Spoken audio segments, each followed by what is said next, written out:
You alright?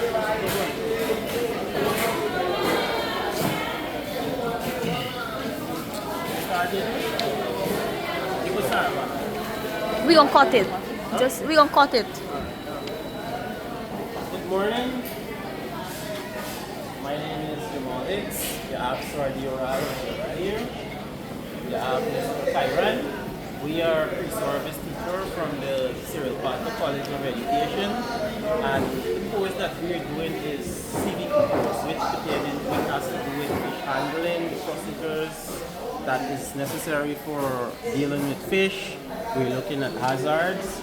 As you know, we're at Rosa Market here this morning, and we would be enlightening one of our fish vendors in the Rosa Market in terms of what is hazards, some potential hazards, and we will also be enlightening him on some basic strategies or principles that he could use to ensure that we have safe food and how we can help to prevent or eliminate the spread of certain pathogens, how we can help to store fish and so forth.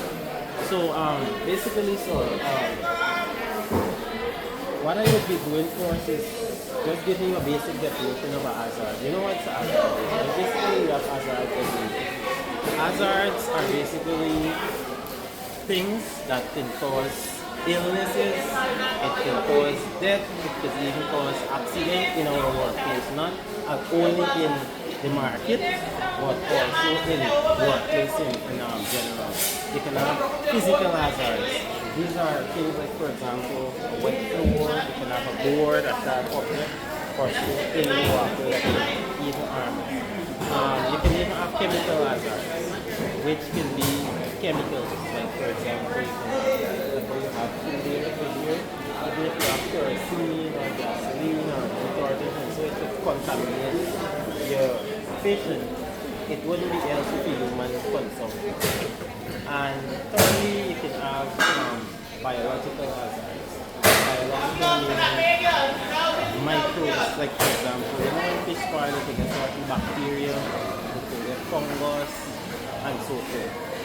So basically, there are three potential hazards that can actually cause harm, which is physical, biological, and chemical hazards. So basically, would you like to ask any questions pertaining to this? Anything that you're not sure about? Pertaining to fish handling, right? When you guys buy fish, how do you actually buy it? Where do you guys buy it from? Them fish you see me catch them. Pardon me? Them you see me catch. You catch them.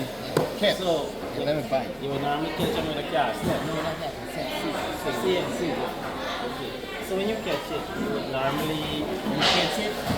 Put them on. ice. So you would normally store it in ice from where you catch it till the market. And when you catch it, when you take it out of the sink, put it back out. You put that bring it home. Then you have to come back from it. So that would actually help to prevent spoiling. And at no time you don't get no problem with spoiling. Get some fish, right? Clean a fish you can use. So on the fish you get oil. When you are ready to cook them, some of it, some of it are like food. When you clean some of it,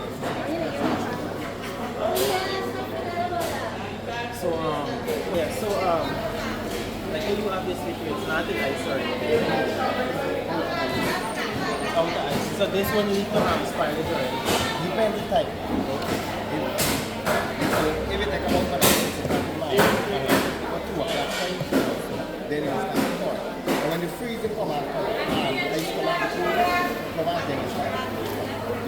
Anyway, I'm gonna now hand you over to my other colleague, Sardi Raj. He's gonna enlighten you on some ways in which you can use to help slow down or prevent spoilage, even though the fish is out of ice. Right? So I now hand you over to my other colleague, Sardi Raj. So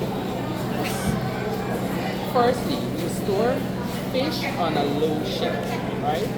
Now we have keep covered in a clean container or wrapping.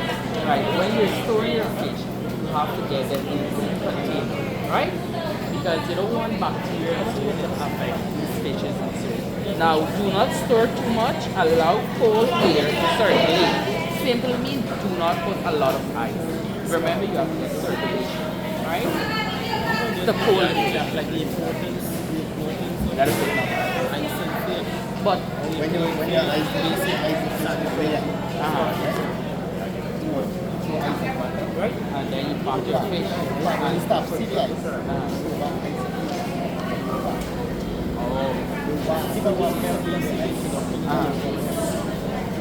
Keep it cold.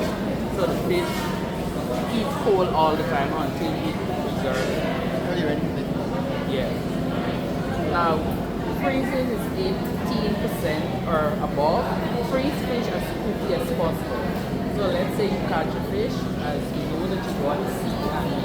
Now, you know when you catch it and wherever you gotta put it in ice because it would spoil faster, right? Use clean alignment and package, right? You must have, when you're doing packaging, you should have your orders as a order. I'm just saying the future, right? Now, labeling and date and the type of fish. You know that there are different types of fish. Labeling is a most common thing. Remember, certain people will come and they might not know what the type of fish, right? Now, you as a vendor, you can be able to identify the fish to the vendor, the customer, right? And then it's when they be able to understand, oh, this is Korat, this is Banga, or whatever, right? Now, storage, how long can you store fish? The refrigerator is 0 to 4%, right? Now, freezing is 18% or below after cooking, right?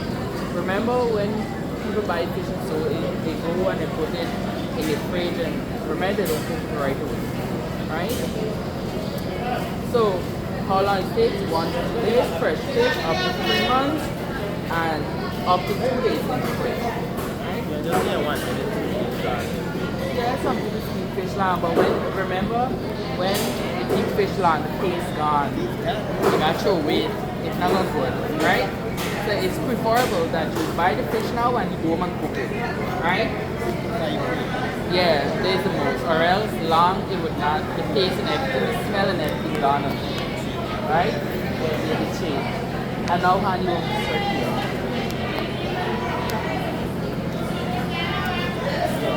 In conclusion, proper fish handling is important because it helps maintain.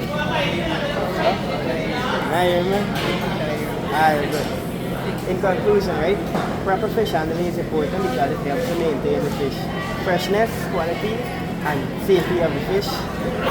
Good handling practices reduce the growth of harmful bacteria and prevent chemical and physical damage that can cause spoiling. Proper storage, cleanliness, and careful handling also helps protect consumer health and reduce waste. Therefore, understanding, controlling biological, chemical, and physical factors are essential in ensuring we live safe and suitable for consumption.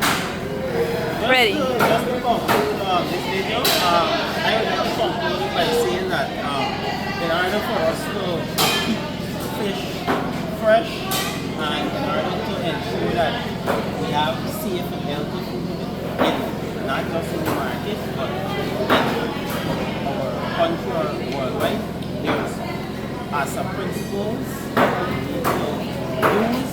There's certain other principles that we need to use in order to keep our food safe. ASAP is one of them.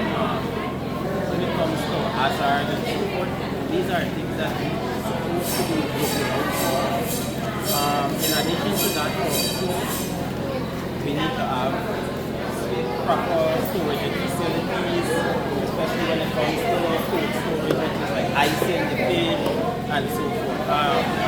One other thing too is when it comes to cleaning fish, you know, normally we gut it out. These intestines or the internal organs that parts of the fish, they would normally carry pathogen. So the faster we get it out from the fish and disregard of it, it's going to be better for us. So I must conclude by saying that this particular moment was one that was very encouraging, that was very educative, and I do hope that we learned something from what we have taught you here this